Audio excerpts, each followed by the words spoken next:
வளர்க வேதாத்திரியம். குரு வாழ்க, குருவே துணை. வாழ்க்கை மலர்கள் நாளும் ஒரு நற்சிந்தனையில் டிசம்பர் 18 இன்றைய சிந்தனையில் சிந்தாமணி அப்படிங்கிற ஒரு பொருள் பற்றி நம்முடைய சிந்தனையை நம்முடைய குருமகான் தூண்டிருக்கிறார். சிந்தை மணியாகணுங்கிற மணியாக பேசுகிறான் இந்த பையன் அல்லது இந்த பொண்ணு சொல்கிறோம். மணியாக பேசுகிறாங்க அப்படின்னா எப்படி உறுதியாக இருக்காங்க. உடல் உயிர் மனம் மூணும் லயமாச்சுன்னா தான் அங்கே உறுதி. அப்போது அதைத்தான் மணியும்பாங்க. சிந்தை மணியாகணும், மனம் உறுதி பெறணும். ஏன் உறுதி பெறணும்? அதுதான் அந்த நோக்கத்துக்காக தான் பிறந்து இந்த பிறவியை எடுத்திருக்கோம். சிந்தை மணியாகி நம்முடைய ஆதியாகிய இறைநிலை அதோட இணையணும். அதுதான் முழுமை பேர். அதான் நம்முடைய குருமகான் சொல்வார். இந்த கோயில்கள் எல்லாம் சிற்பங்கள் வடிச்சிருக்கிறத பார்த்துருப்பீங்க. திருவாலவாயான் அப்படின்னு சொல்லுவாங்க கடவுளை. திருனா தெய்வம், வால் இருக்கிற இடத்துல வாய், ஒரு வட்டம், ஒரு பாம்பு மாதிரி ஒரு உருவத்தை போட்டு ஒரு சிற்பம் இருக்கும். பல கோயில்கள்லேயும் அப்படி அமைச்சிருப்பாங்க.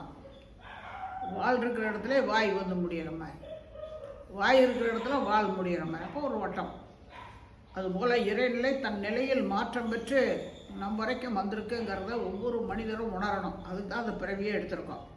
ஆனால் அது முடியல. அதுதான் ஒரு காலத்தில் நான் சொல்லுவாங்க, அந்த மனதை பற்றி சொல்லும்போது, இது இச்சை வயப்பட்டே ஓடிக்கிட்டு இருக்கு. அது வேணும், இது வேணும், இது வேணும், அங்கே இருக்கணும், இங்கே இருக்கணும். அது இந்த அழிந்து போகக்கூடிய உலகியல் பற்றுக்கள்லையே சிக்கிட்டு இருக்கு. இச்சையே தொழிலாக கொண்டிருக்கு இந்த மனம். ஆசைதான் எல்லாம், விருப்பம். காமதேனு, கற்பகம், சிந்தாமணின்னு ஒரு காலத்தில் 3 வார்த்தைகளை சொல்லுவாங்க சித்தர் பெருமக்கள். காமம்னா இச்சை, தேனுன்னா பசு, பசுன்னா உயிர்கள். பசுன்னா பால் கறக்கிற பசு மட்டும் எடுத்துக்கூடாது. இந்த உயிர்கள், இந்த மனிதராக பிறந்தவங்க எல்லாருக்குமே ஆசைங்கிறது இருக்கு. என்ன ஆசை? பொருள், புகழ், செல்வாக்கு, புலனின்பம். இந்த 4 தான். இதெல்லாம் அழிந்து போகக்கூடியது. பிறக்கும்போது எதையும் கொண்டு வரல, போகும்போது எதையும் கொண்டு போகலை. இது எல்லாம் சொல்லிக்கிட்டே தான் இருக்காங்க, கேட்டுக்கிட்டு தான் இருக்காங்க. ஆனால் அந்த வாழ்கிற காலத்தில் எதுக்காக வாழ்கிறோம்னா, மீண்டும் நம்முடைய ஆதியாகி அந்த இறைநிலை இணைப்புக்கு போகணுங்கிறதான். அது இல்லாத வரைக்கும் திரும்ப மீண்டும் பிறவி எடுத்துக்கிட்டே இருக்காங்க. அவ்வளவு பழிச்செயல் பதிவுகள். ஏன்னா மிருக நேரடியாக இறைநிலை மனிதனாக வரல, இடையில எவ்வளவோ மாற்றங்கள் ஏற்பட்டு 2 அறிவு ஜீவன்லேருந்து 5 அறிவு விலங்குகள் வரைக்கும் உயர்ந்த வாழ்க்கை நல பதிவுகள் பார்த்தோம்னா அவ்வளோ பழிச்செயல் பதிவுகள் தான். அதெல்லாம் திரும்ப இங்கே மனிதனில் வரும்போது பிரதிபலிப்பாகும்போது அது எல்லாம் பிற உயிரை துன்புறுத்தி ஏற்பட்ட அவ்வளவு பதிவுகளும் ஒவ்வொருத்தர் கர்மயத்திலையும் இருக்கிறதுனால அவ்வப்போது உடல் நோய், மனக்குழப்பம், வாழ்க்கை சிக்கல் வந்துட்டு தான் இருக்குது. இப்போ அங்கே கருமையம் கலக்கப்பட்டு போயிருக்கு. கருமையம் தூய்மையாச்சுன்னா மீண்டும் பிறவாமை. அதுதான் மரணம் எல்லாம் பெருவாழ்வு வாழ்ந்திடலாம் கண்டீர்னார் வள்ளல் பெருமான். இப்போ அந்த நிலை எய்தணும்னாக்க அங்கே முதல்ல உண்மைகளை உணர்ந்து கொள்ளணும். அப்படி உண்மைகளை உணர்ந்து கொள்றதுக்கு மனம் அமைதியாக இருக்கணும், ஆர்வத்தோடு இருக்கணும், விருப்பத்தோடு இருக்கணும். முதல்ல அந்த உலகியல் பற்றுக்களிலிருந்து விடுபட்டு வரணும். அதுதான் அந்த ஆரம்பத்தில் தொடக்க நிலைன்னு சொல்கிறது. நமக்கு அந்த தியான பயிற்சிங்கிறதுல எந்த ஒரு சமயத்தை சார்ந்தவர்களாக இருந்தாலும் பிட்யூட்டரியை தூண்டி விடுறாங்க. பாருங்க, கிறிஸ்தவ சமயத்தை எடுத்துக்கிட்டோம் அப்படின்னோம்னா அவங்க ஞான ஸ்நானம் கொடுத்து சிலுவையை போட்டு விடுறாங்க பூர்வ மையத்தில்.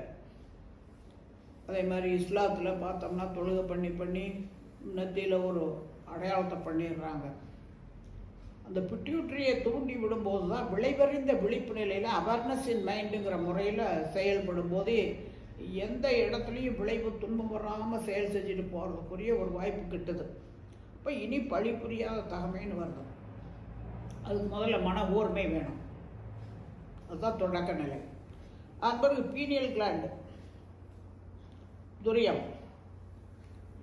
அதை தூண்டி விடும்போது அடக்க நிலை, உடல் உயிர் மனம் எல்லாம் லயமாகுது. ஏன்னா நமக்கு ஆக்கினை சாந்தி ஏறுபடி இறங்குவதை கொடுத்த பிறகு பார்த்தோம்னா எண்ணங்கள் ஓடுது ஓடுது ஓடுது. இது வரைக்கும் வந்து ஏன்னா இச்சை வயப்பட்டு பல பிறவிகளில் வந்துருச்சே, அதெல்லாம் அது வேணும் இது வேணும் இது வேணும், அழிந்து போகக்கூடியதெல்லாம் எனக்கு இது இல்லை அது இல்லை இது இல்லை, அவங்கள கெடுக்கணும் இவங்களை கெடுக்கணும், அவங்க சரியில்லை இவங்க சரியில்லை, இப்படி தான் போயிட்டே இருக்கும்.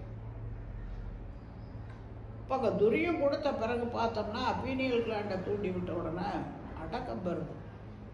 உடல் உயிர் மனம் எல்லாம் ஒன்றிணைந்து செயல்படும் போது மன அலைச்சல் வேகம் குறைந்து ஆழ்பாளையில் வந்து அமைதி நிலையில், அதன் பிறகுதான் சமாதின்ற நிலை, ஒடுக்க நிலை.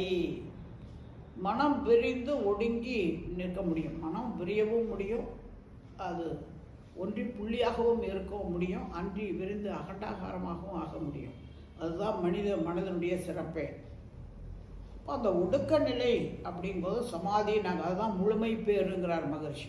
ஃபுல்ஃபில்னஸ் செத்துப்போன பிறகு இல்லை, வாழ்கிற காலத்தில். அதுதான் ஜீவ பிரம்ம ஐக்கிய முக்தின்னு ஒரு காலத்தில் சொன்னாங்க.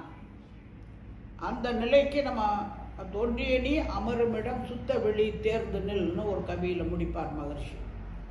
அதுபோல் அந்த சுத்தவெளி நிலைக்கு நம்மை கொண்டுட்டு போகணும் அப்படின்னு அதுக்கு ஒரு ப்ராக்டிஸ், மனதுக்கு ஒரு பயிற்சி வேணும். மனதின் மறுமுனை தெய்வமே அறிவாக இருக்கிறது. அறிவின் அலை தான் மனம்.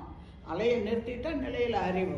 அதுக்கான ஒரு முயற்சி பயிற்சி பல பிறவிகள்லேயே நம்ம தொடர்ந்து வந்தாலும் கூட அது அவ்வப்போது விலகித்தான் போயிடுது. அது நம்முடைய கர்ம வினை பதிவு தான். ஆனால் அது குரு மூலமாக அந்த தொடர்ந்து இந்த பயிற்சிகள் ஈடுபடும் போது சிந்தை மணி ஆயிரும். ஏன்னா உடல் உயிர் மனம் லயமாயிரும். அதைத்தான் சொல்லுவாங்க, மகர்ஷி சொல்லுவார், எத்தவத்தை பட்டாலும் ஏதவத்தை பட்டாலும் முத்தர் மனம் இருக்கும் மோனத்தே தாதிகை வீசி விளை ஆடி வரினும் தாதி மனம் நீர்குடத்தே தான் அப்படி சொல்லி முடிப்பார்.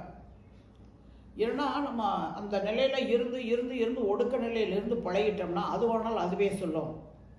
எல்லாவற்றையும் அறியக்கூடிய அறிவு அதனுடைய ஒரு பகுதியாகத்தான் நாம் இருக்கோம். அப்போ அதோடு இணையும் போது நமக்கு எதுலேயும் குறைங்கிறது இல்லை. நம்ம பிறந்திருக்கிறவுடைய பிறவியினுடைய நோக்கம் நிறைவேறுது, கருமையும் தூய்மையாகுது, செயல் விளைவு நியதியை உணர்ந்து இனி பழி புரியாத தகமையும் ஏற்கனவே செய்த பழிச்செயல் பதிவுடைய விளைவுகளை எதிர்கொள்ளக்கூடிய திறனையும் வளர்த்துக்கிறோம். நமக்கு ஏதேனும் உடல் நோய் மனக்குழப்பம் வருதுனாக்க புலம்பணும்னு அவசியம் இல்லை. இது முன்விடை பதிவு, இதுவும் கடந்து போகும். இதை எதிர்கொள்ளக்கூடிய திறன் மட்டும் நான் குறையாமல் இருக்கணும் அப்படிங்கிற அந்த எண்ணம் அந்த அறிவில் வலுவாய் போயிடுது. இப்போ அந்த வகையிலெல்லாம் இந்த சிந்தை மணியாகிறதுனா ஏதோ பல வார்த்தைகள்லேயும் அதை விளக்கங்கள் முற்காலத்தில் கொடுத்துருந்தாலும் கூட அதுக்கான செயல் திட்டத்தை தான் துரியாதீதம்ங்கிற ஒரு தவமாக அந்த முழுமை பேருங்கிறது துரியம் அதீதமாகும்போது இறைநிலையே நானுமாக ஆகியிருக்கிறதுங்கிற அந்த உறுதி நிலை, அந்த தவத்தில் ஈடுபட்டு தியானத்தில் இருந்து பழகும்போது நம்ம கடமைகளை இங்கே உலகியலுக்கு வந்து கடமைகளை செய்யும்போது தாமரை இலை தண்ணீர் போல கடமைக்காக செய்கிறோம். எந்தவித எதிர்பார்ப்பும் இன்றி ஏமாற்றமும் இன்றி விளைவறிந்த விழிப்பு நிலையில் செயல் செய்வதற்கான வாய்ப்பு கிடைக்கும்.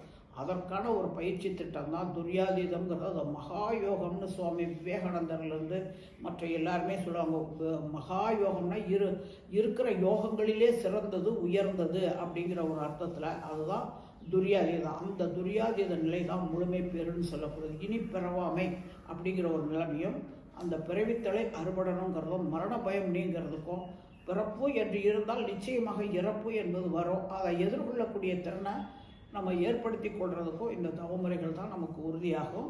அதுக்குத்தான் இந்த சிந்தை மணியாகணும்.